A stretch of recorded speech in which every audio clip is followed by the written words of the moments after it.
ഇതാണ് ബഹുമാനപ്പെട്ട ആശിഖുർ റസൂൽ കുണ്ടൂർ ഉസ്താദ്. അള്ളാഹു മഹാനവറുകളുടെ ബറക്കത്തുകൊണ്ട് നമ്മളെ രക്ഷപ്പെടുത്തട്ടെ.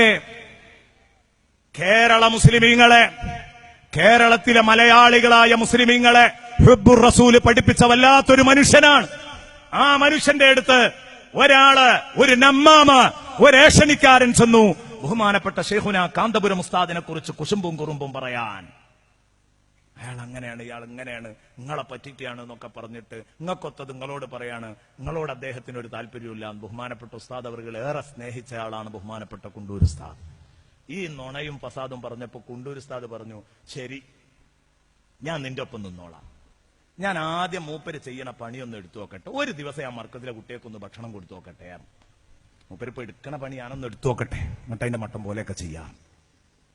ഉസ്താദിന്റെ അടുത്ത് വന്നു, ഒരു ദിവസം എനിക്ക് തരണം. ശരിയത്ത് കോളേജ് മാത്രം പോരാ, യതീംഖാന മാത്രം പോരാ, എല്ലാം, ഭക്ഷണം മാത്രം പോരാ, കരണ്ട് ബില്ല്, വെള്ളത്തിന്റെ ബില്ല് എല്ലാം എനിക്ക് തരണം ഒരു ദിവസത്തേക്ക്. അപ്പൊ ഉസ്താദ് ചോദിച്ചു, ഖാദറുലിയാരെ അത് വേണോന്ന് ചോദിച്ചു. ഉസ്താദ് അങ്ങനെ വിളിക്കാറുള്ളത്, ഖാദറുലിയാരെ എന്നാ വിളിക്കാറുണ്ടായിരുന്നത്. ഖാദറുലിയാരെ അത് വേണോ, ഒരു ദിവസം നിങ്ങൾക്ക് കഴിയോ, ഒരു നേരം വേണമെങ്കിൽ നിങ്ങൾ ഏറ്റെടുത്തോളിന്ന്. കാരണം ഉസ്താദിന് അറിയാം അതിന്റെ എത്ര വലിപ്പമുണ്ട് ഇതിന്റെ ബില്ല് എന്ന് ശരിക്കും അറിയാം. അപ്പോ അല്ല, ഒരു ദിവസം എനിക്ക് വിട്ടുതരണം. എന്നാ ശരി, നിർബന്ധാണെങ്കിൽ ചെയ്യാന്ന് പറഞ്ഞു. ആ ബില്ല് ഉസ്താദ് അടച്ചു. പിന്നെ ഉണ്ട് ഈ നമീമത്തുകാരങ്ങനെ കയറി വരുന്നു, ഓനെ വിളിച്ചു, ഇരിക്കുകയാണ്. പറഞ്ഞു, പിന്നെ ആ മനുഷ്യനെ പറ്റി തോന്നിയാസം പറഞ്ഞു ഇങ്ങോട്ട് കടന്നു വരരുത്. ഞാൻ ആ മനുഷ്യൻ നടത്തുന്ന സംവിധാനം ഒരു ദിവസം ഒന്ന് ഏറ്റെടുത്ത് ചെയ്തു.